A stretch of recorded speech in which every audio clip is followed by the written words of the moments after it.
Knee pain, back pain, shoulder pain, ఎటువంటి మొండి నొప్పులనైనా తగ్గించే clinic Indo British advanced pain clinic.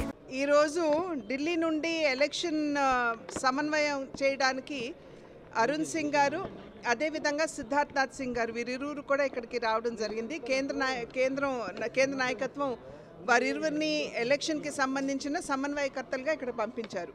కనుక ఇవాళ ఎవరైతే పార్లమెంట్ అభ్యర్థుల పేర్లు ఖరారయ్యి అనౌన్స్మెంట్ అయిందో ఆ పార్లమెంట్ సభ్యులు మరియు ప్రతి జిల్లా నుండి కూడా జిల్లా అధ్యక్షులు అక్కడ ఉన్నటువంటి ముఖ్య కార్యకర్తలు అందరినీ కూడా పిలవటం జరిగింది.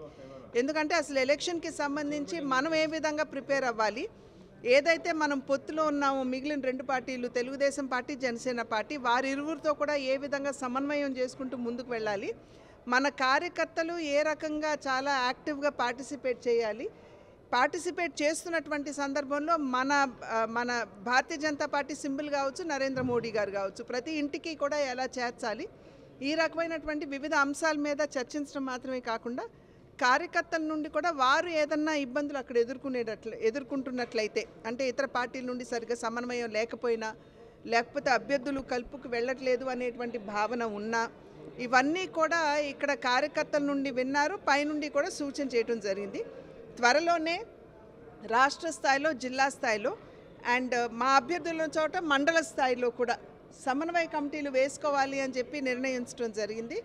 ఈ సమన్వయ కమిటీ కేవలం మన పార్టీ వాళ్ళనే కాకుండా ఇతర పార్టీలు కూడా, ఒకవేళ మా అభ్యర్థులు అక్కడ ఉన్నట్లయితే కూడా వాళ్ళని కూడా కలుపు వెళ్ళవలసినటువంటి బాధ్యత మా మీద ఉంటుంది. కాబట్టి వారిని కూడా కలుపుకుంటూ ముందుకు వెళ్ళే విధంగా ఈ యొక్క సమన్వయ కమిటీలు వేసుకోవడం, ఎక్కడైతే మా అభ్యర్థులు లేరో మా జిల్లా అధ్యక్షులు, ప్రభారీలు ఎవరైతే ఉంటారో వారు ఇతర పార్టీతో సమన్వయం చేసుకుని మా కార్యకర్తలు కలుపుగోలుగా వాళ్ళతో కలిసి ముందుకు వెళ్ళటం.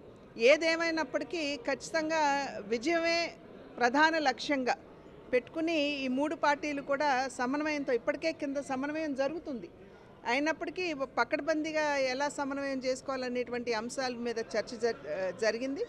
అండ్ ఖచ్చితంగా రాబోయే ఎన్నికల్లో విజయమే లక్ష్యంగా ఈ మూడు పార్టీలు కూడా సమన్వయంతో ముందుకు వెళ్తాయని చెప్పి తెలియజేస్తున్నారు.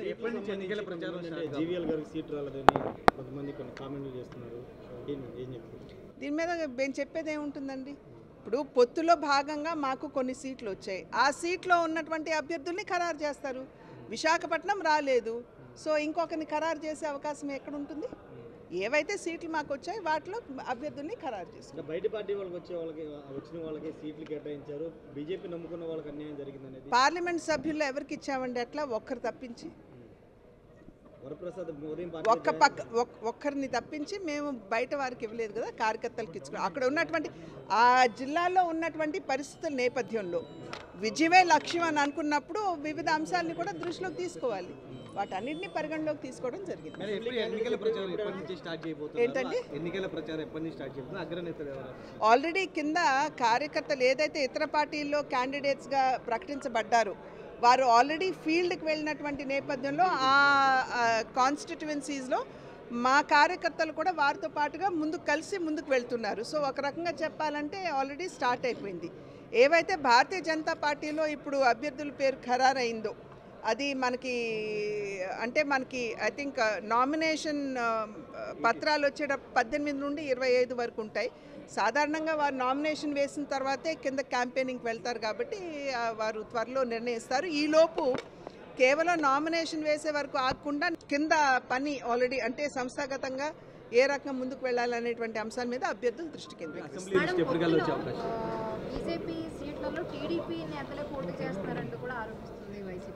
ఎక్కడండి?